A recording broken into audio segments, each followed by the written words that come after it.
Hello everyone and welcome back to the class. तो आज हम पढ़ने वाले हैं रेस्पिरेशन। कार चलती है, क्यों चलती है? बिकॉज हम उसके अंदर क्या डालते हैं? फ्यूल। सिमिलरली हम चलते हैं, हम सारे काम करते हैं, हमारी बॉडी के अंदर डाइजेशन होता है, एक्सक्रीशन होता है, सारे लाइफ प्रोसेसेस होते हैं। क्यों? बिकॉज हम क्या खाते हैं? खाना। सो एक बेसिक चीज जो दोनों हमें प्रोवाइड करते हैं, दैट इज द फ्यूल। और फूड हमें देता है energy to do work. The process by which food material broken down होता है sequential steps में to liberate the energy, उस process को हम क्या बोलते हैं? respiration. Okay? So respiration की definition हो सकती है कि the breakdown of the complex food material to liberate energy in the form of the ATP. India की करेंसी है रुपी, उसी तरह से यूनिवर्सल करेंसी ऑफ एनर्जी क्या है? ATP, that stands for adenosine triphosphate. Okay, coming next, respiration दो तरह से हो सकता है। अगर in the presence of oxygen हो then it is called as aerobic respiration, और अगर in the absence of oxygen हो then it is called as the anaerobic respiration. Respiration के 3 स्टेप्स होते हैं। Okay, if it is aerobic it is divided into 3 steps. पहला है glycolysis, the second one is Krebs cycle, and the third one is electron transport chain. Okay, so the पहला step है glycolysis. Glyco means glucose and lysis means splitting. Glucose को तोड़ने का process क्या कहलाता है? ग्लाइकोलाइसिस। ओके, कहाँ पे होता है? It takes place in the cytoplasm of the cell. Okay, glucose क्या है? सिंपलेस्ट शुगर है, और कितने कार्बन होते हैं उसके अंदर? 6 carbon. The formula is C6H12 and O6। Okay, वो टूटता है into the 2 molecules of 3 carbon containing compound, जिसका नाम है pyruvic acid. So the name of the compound is pyruvic acid, जिसमें ग्लूकोज ब्रेक डाउन होता है। ओके, इस स्टेप के अंदर कितने एटीपी का प्रोडक्शन होता है? There is a generation of 4 ATP, जिसमें से 2 एटीपी यूटिलाइज होते हैं। सो नेट गेन होता है 2 एटीपी का, और साथ ही इसके अंदर होता है 2 NADH का प्रोडक्शन। सो NADH भी एक एनर्जी रिच कंपाउंड है, जिसका नाम है nicotinamide adenine dinucleotide hydride. So in glycolysis अगर ऑक्सीजन प्रेजेंट है तो NADH पौधा एटीपी बनाएगा, और अगर एनारोबिक है तो नेट गेन कितना हो रहा है इसके अंदर? 2 एटीपी मॉलिक्यूल्स का। ओके, ग्लाइकोलाइसिस साइटोप्लाज्म में होता है, और उसका दूसरा नाम है EMP पाथवे। साइंटिस्ट के नाम के ऊपर है, that is Embden Meyerhof Parnas pathway. Okay, so coming to the glycolysis, दूसरा जो स्टेप है that is the Krebs cycle. Okay, so what is the power house of the cell? The power house of the cell is the mitochondria, जहां पे होती है Krebs cycle. Pyruvic acid access इस mitochondria के अंदर enter नहीं कर सकता। It has to be converted into intermediate molecule, जिसका नाम है एसिटाइल कोएंजाइम ए। ये 2 कार्बन कंटेनिंग कंपाउंड है, मतलब कि एक CO2 निकला है और एक NADH भी प्रोड्यूस हुआ। मैट्रिक्स ऑफ माइटोकॉन्ड्रिया के अंदर एक 4 कार्बन कंटेनिंग कंपाउंड होता है, जिसका नाम है ऑक्सैलोएसिटिक एसिड। सो 4 कार्बन और इसके 2 कार्बन, टोटल हुए 6 कार्बन। पहला स्टेबल प्रोडक्ट जो बनता है क्रेब्स साइकिल के अंदर, that is called as the citric acid, और इसी वजह से इस साइकिल का दूसरा नाम क्या है? Citric acid cycle. और एक सिट्रिक एसिड के अंदर कितने COH ग्रुप प्रेजेंट होते हैं? 3. That's why the another name of the cycle is tricarboxylic acid cycle. और ये साइक्लिक इवेंट है, और इसके अंदर वापस कौन रीजनरेट होता है? That is the oxaloacetic acid. So net gain Krebs cycle में से कितना होता है? एक NADH, और यहाँ पे बनते हैं 3 NADH, 1 FADH, 2 और 1 ATP।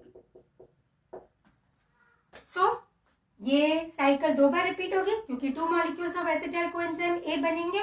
So cycle will take the 2 turns and there will be generation of 3 into 2, 6, 1 into 2, 2 FADH2 and 2 ATP. अब ये एनर्जी रिच मॉलिक्यूल्स बन गए, यहाँ ATP कैसे जनरेट होगा इस NADH2 और FADH2 का, उसके लिए होती है तीसरी साइकिल जिसका नाम है electron transport system. Okay this electron transport system होता है on the inner membrane of mitochondria, और इस इनर मेम्ब्रेन ऑफ माइटोकॉन्ड्रिया को क्या बोलते हैं हम, क्रिस्टा। उस पर इलेक्ट्रॉन कैरियर्स अरेंज्ड होते हैं एंड चैनल प्रोटीन्स अरेंज होते हैं F0F1 पार्टिकल के फॉर्म में। दोनों मेम्ब्रेन के दोनों तरफ across the membrane H ion का डिफरेंस होता है, एक ग्रेडियंट स्टैब्लिश होता है, और जब भी यहाँ से हाइड्रोजन आयन ट्रांसफर होता है तो किसका जनरेशन होता है, ATP का। Okay this F0F1 particle is also called as the ATPase, and because of the gradient of the proton it result in the formation of ATP। ठीक है, this is due to the proton motive force। now let's see कि एक glucose से कितने molecules बन रहे हैं, net gain of ATP कितना हो रहा है। हमने देखा था ग्लाइकोलाइसिस के अंदर नेट गेन ऑफ ATP कितना था, 2, बिकॉज 4 बने थे एंड 2 यूटिलाइज होने के बाद 2, और एक 2 NADH बने थे, एक NADH से कितने ATP जनरेट होता है, 3, सो इंटू 3 किया तो कितना आया, 6 ATP, और 6 plus 2 is equals to 8 ATP molecule। Okay, so the glycolysis result in the formation of 8 ATP molecule। Okay, now coming to the Krebs cycle। Krebs cycle के अंदर हमने देखा था कि 4 NADH बन रहे थे, एक FADH2 बन रहा था और एक ATP बन रहा था from the one molecule of acetyl coenzyme A। तो ये सब into 2 हो जाएगा, because one glucose result in the formation of how many molecules of pyruvic acid, 2 molecules of pyruvic acid। so ये सब डबल हो जाएगा। okay let's see, so total it is 2, so it is 8 NADH2 और इससे बने 3 ATP। okay 24, 4 2s are 8 and this is equals to 1 ATP molecule, so 24।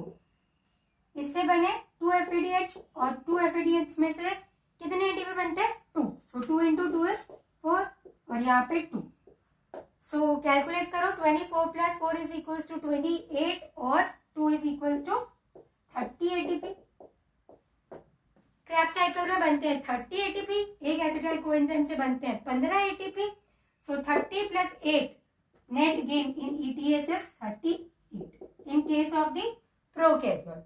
but क्या होता है यूकैरियोट के अंदर, साइटोप्लाज्म से एसिटाइल कोएंजाइम ए को ट्रांसफर करते हैं into the matrix of mitochondria, so there is a utilisation of the 2 ATP molecule, इसलिए net gain in case of the eukaryote is 36 and in case of prokaryote it is 38। glycolysis result in the formation of total 8 ATP net gain, और अगर total production पूछा जाएगा तो 10, because 2 हमने minus कर दिए थे। ओके क्रैब साइकिल के अंदर एक एसिटाइल कोएंजाइम ए से कितने का प्रोडक्शन है, 15, और 2 से कितने का प्रोडक्शन है, 30। So and ETS prokaryotes 38 and eukaryote it is 36। so this is the total aerobic respiration जिसमें glycolysis, Krebs cycle and ETS involve होता है। दूसरा मेथड बच गया, क्या पढ़ा था हमने, एनारोबिक रेस्पिरेशन। इन एनारोबिक रेस्पिरेशन पहला स्टेप तो होता ही है, that is EMP pathway, glucose convert होता है into the 2 molecules of pyruvic acid, but this pyruvic acid can be broken down into the 2 part. किसी के अंदर ये लैक्टिक एसिड बनाता है, एनारोबिक रेस्पिरेशन को हम फर्मेंटेशन भी कहते हैं इन इकोनॉमिकल लैंग्वेज, और किसी के अंदर ये इथेनॉल बनाता है with the formation of CO2। ये 3 कार्बन, लैक्टिक एसिड भी 3 कार्बन, एसिटाइल कोएंजाइम में 2 कार्बन और 1 CO2। ठीक है, लैक्टिक एसिड प्रोडक्शन किसके अंदर होता है, कर्ड के अंदर। हम बहुत ज्यादा जब एक्सरसाइज करते हैं, स्ट्रेनस वर्कआउट करते हैं, तब क्या होता है, मसल को पूरी ऑक्सीजन नहीं मिल पाती, और एनर्जी देने के लिए वहां पे कौन सा स्टेप होता है, लैक्टिक एसिड का प्रोडक्शन होता है, जिसकी वजह से सोरनेस होती है, और तेल के मालिश से या हॉट बाथ से वो हमें रिलैक्स करती है, ठीक है। इथेनॉल, CO2, इडली डोसा बनाते हैं तो फर्मेंट होने के लिए बैटर को रख देते हैं, बोलते हैं ना जितनी सॉफ्ट इडली बनेगी वो सॉफ्ट इडली बनती है because of the bubbling of the CO2 जो डव को राइज करवाती है। Ethanol that is in the brewers industry, wine, beer सब इसी से बनता है। सो यहाँ पे नेट गेन कितना होगा, जितना ग्लाइकोलाइसिस के अंदर हुआ था that is the 2 ATP molecules. बहुत कम एनर्जी प्रोड्यूस होती है इन case of the anaerobic respiration और हमें फटीग भी फील होता है। And in case of aerobic respiration net gain prokaryotes के अंदर है 38 एंड यूकैरियोट्स के अंदर है 36। Okay, I hope so you understand how this 38, 36 and 2 ATP comes out. Okay, thank you for watching.